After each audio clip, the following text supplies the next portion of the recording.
माणिकराव कोकाटेंना अपात्र ठरवण्यात आलं तर पुन्हा निवडणूक होईल असं कोर्टानं म्हटलंय। निवडणुकीसाठी मोठ्या प्रमाणात सार्वजनिक पैशांची आवश्यकता असेल असंही कोर्टानं म्हटलंय।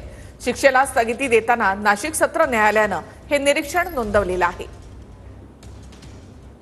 माणिकराव कोकाटेंना अपात्र ठरवल्यास पुन्हा निवडणूक घ्यावी लागेल। पुन्हा निवडणूक झाल्यास मोठ्या प्रमाणात सार्वजनिक पैशांची आवश्यकता असेल।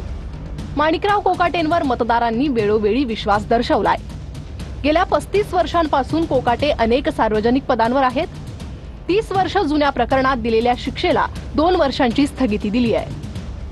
ट्रायल कोर्टानं कोकाटेंना जामीन मंजूर केल्यानं शिक्षेला स्थगिती मिळाली आहे।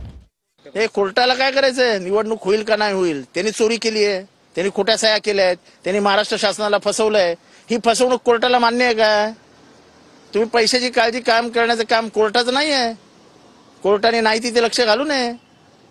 त्यांनी गुन्हा केला की नाही एवढं महाराष्ट्राला सांगा। मी स्वतः म्हणता पहिल्या जजमेंट मध्ये की चोरी केली आहे, ही चोरी लपवता येत नाही, त्यांच्यासारख्या जबाबदार माणसाने असं वागता कामा नये। आणि आता तुम्हाला अचानक खर्चाचं सुचलं खर्च काय कोर्टाच्या खिशातनं देणार?